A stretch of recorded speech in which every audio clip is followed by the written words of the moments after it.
चलते हैं। किशोरी जी से चंद्रानना सखी ने पूछा, हे प्रियाजू,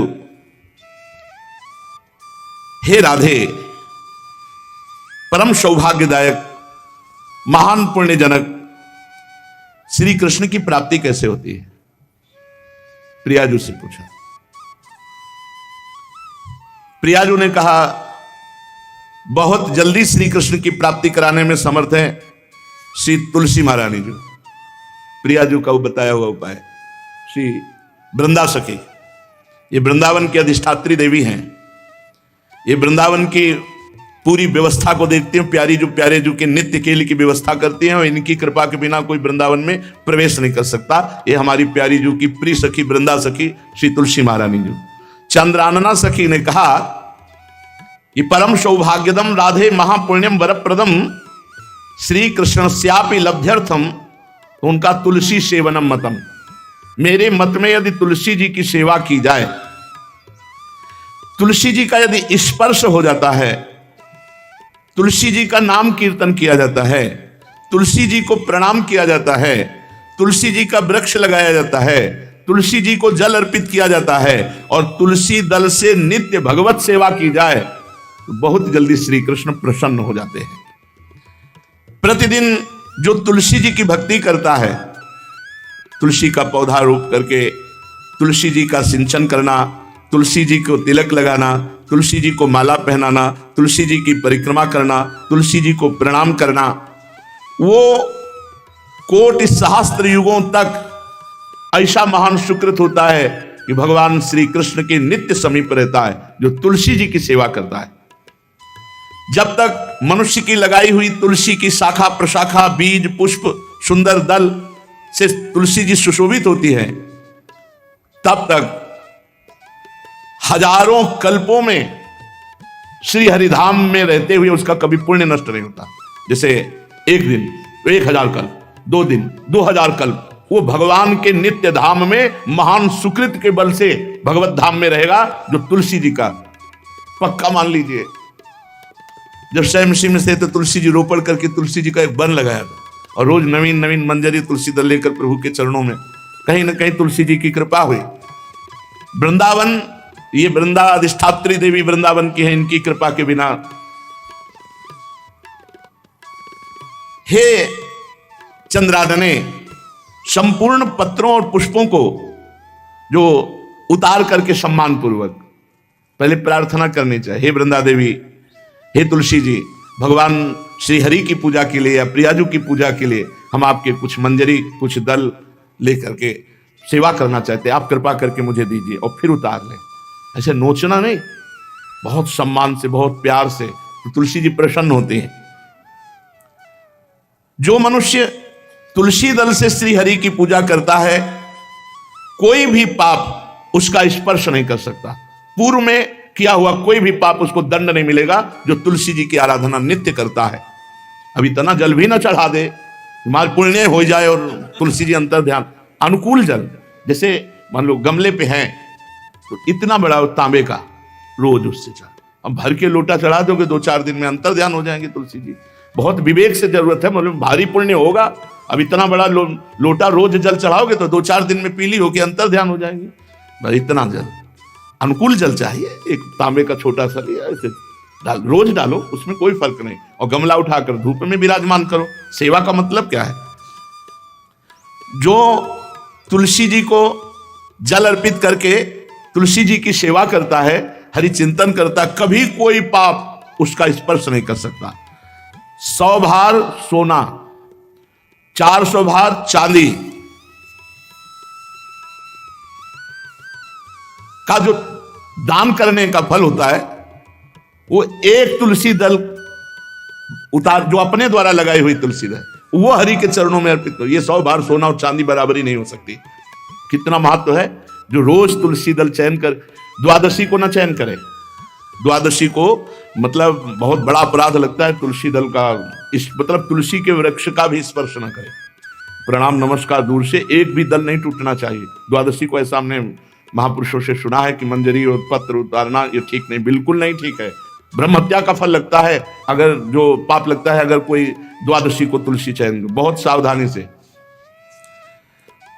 जिसके घर में तुलसी का बगीचा होता है, कई पौधे होते हैं, उसको कहीं तीर्थ जाने की जरूरत नहीं, उसका घर तीर्थ है जिसके घर में तुलसी के पौधे हैं। और यमराज कभी उस घर में किसी भी मरने वाले को लेने नहीं आएंगे जिसके घर में तुलसी। लगा लो भैया तुलसी लगा लो घर में, काहे कोई यमराज को आने दोगे? सबके घर में तुलसी। कितना सुंदर पहले था, घर में आंगन होते थे, आंगन में एक बहुत बड़ा, और फिर उसमें तुलसी जी, और फिर उसमें 2-4 नर्मदेश्वर और शालिग्राम ऐसे, और फिर घर का हर व्यक्ति जल चढ़ाना, प्रणाम करना, नमस्कार करना, कितनी पवित्र पद्धतियां हमारी थी। जब रसोई बने पहली गाय के लिए, फिर कुछ पक्षियों के लिए, फिर कोई संत महात्मा, कोई भिक्षु, ऐसा कितना पवित्र व्यवहार। अभी यहाँ जैसे हमने देखा है, ये रसोई बन रही ना तो धुआं नहीं खत्म होने पाता, वो ही सब अपवित्र किए हुए हैं, राक्षसी बुद्धि आती चली जा रही। तुलसी जी ये भागवती को वस्तु है। हमें लगता है बालकनी तो होती है, बढ़िया बालकनी में एक ऐसा उठाने धरने वाला स्टैंड लोहे का रखो कि तुलसी जी को विराजमान कर दो। जिसके घर में तुलसी जी विराजमान होती है उसके घर में यमराज कभी नहीं जाते। जो तुलसी जी का सेवन करता है उसकी सारी कामनाएं तुलसी जी पूर्ण कर देती है। तुलसी जी को लगाना, तुलसी जी का पालन करना, तुलसी जी को सिंचन करना, तुलसी जी का दर्शन करना, तुलसी जी का स्पर्श करना, मनुष्य के द्वारा जो मन, वाणी और शरीर से पाप हो गए सबको तुलसी महारानी क्षमा कर देती है, दग्ध कर देती है। पुष्कर आदि तीर्थ, गंगा आदि परम पावन नदियां, ये सब जो स्नान आदि अवगाहन आदि करने का फल देते हैं, वो केवल तुलसी जी घर में विराजमान है उसको फल मिल जाएगा। कितने बढ़िया। जो तुलसी जी की नवीन मंजरी प्रभु के चरणों में अर्पित करके प्रणाम करता है, वो चाहे कितना भी अपराध किए हो, वो कभी यमपुरी को नहीं देखेगा, कभी यमराज के पास नहीं जाएगा। जो मनुष्य तुलसी काष्ठ का घिसा हुआ चंदन लगाता है, उसके सारे संचित भस्म हो जाते हैं, और क्रियमाण जो वर्तमान, वो कभी उसको बांध नहीं सकते। तुलसी जी का काष्ठ का घिसा हुआ चंदन। जिसके घर में तुलसी की छाया होती है वहां पितरों को अपने आप कल्याण प्राप्त हो जाता है। जो श्राद्ध करने से लाभ मिलता है पितरों को, घर में तुलसी लगा के जो तुलसी की छाया और बड़ा वृक्ष, पितरों को तृप्ति मिलती है। चतुर्भुज ब्रह्मा जी सारंग धनवा श्री हरि के महामहिम स्वरूप की अनुभूति करने के लिए भी कहा है कि तुलसी जी का महान महात्मा है। अगर तुलसी जी का सेवन करे तो भगवान श्री हरि की महिमा को जान जाएगा। स्त्री हो या पुरुष, पुरुष नपुंसक नारीवा जीव चराचर कोय, सर्व भाव भज कपट तज मोहि परम प्रिय सोय। शरीर वर्दी है, हमारी पोशाक है, हम सब एक हैं, आत्मस्वरूप है, कुछ अलग नहीं है। शरीर केवल पांच भौतिक है तो सबका पांच भौतिक है, उसमें चिन्ह है स्त्री पुरुष के पास। इसके लिए भगवान की आराधना निषेध थोड़ी है। जो स्त्री या पुरुष श्री तुलसी जी के काष्ठ के मन के बना के, जैसे छोटी कंठी या बड़ी माला धारण करता है, श्री कृष्ण उसके बस में हो जाते हैं। यह है तुलसी जी की महिमा। परम सुभाग श्री कृष्ण मिल जाते हैं, और कौन सी भी हमें उपलब्धि चाहिए। हे गोप नंदिनी, तुलसी जी का सेवन करने से श्री कृष्ण वश में हो जाते हैं। जो तुलसी की माला से नाम जप करता है, काउंटर वाली बात तो स्मृति के लिए भाई है, हम निषेध नहीं करते, नहीं बहुतों के भजन बंद हो जाएंगे, पर हम इतनी महिमा जरूर बता देते हैं कि तुलसी माला से जो नाम जप किया जाता है उससे आध्यात्मिक सिद्धि बहुत जल्दी होती है।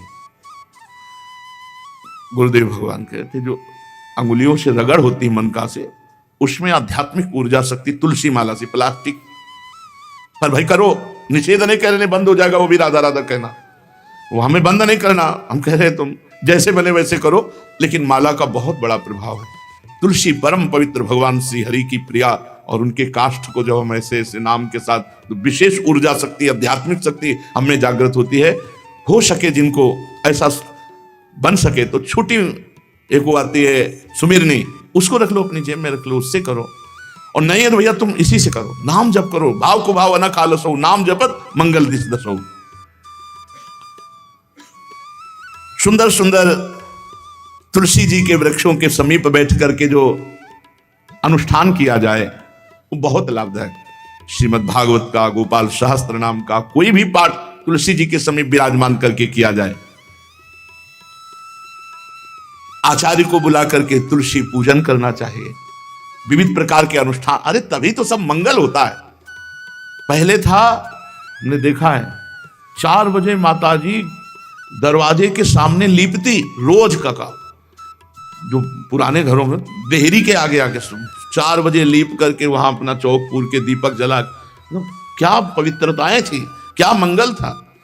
जब किसी को निमंत्रण दिया जाता था सबके पैर धोए जाते थे, सुंदर बिछौना बिछा करके और उसमें बैठकर पत्तल और रज के सकोरा कुल्हड़ ऐसे भोजन पाया। कितना पवित्रता, जो हमारी पूर्व पवित्रता थी, धोती कुर्ता चोटी पवित्रता। मालूम अगर बाहर जा रहे तो पैजामा कुर्ता, ऐसे बहुत पवित्र पोशाकें थी, पवित्र आचरण थे, पवित्र खान पान था। घर में जाओ तो एक पवित्रता है। किसी भी घर में ऐसा नहीं था कि देव मूर्ति ना विराजमान हो, किसी भी घर में ऐसा नहीं था तुलसी जी विराजमान न हो। 1-2 गाय जरूर होती थी, पवित्रता। अब तो बड़ा विचित्र।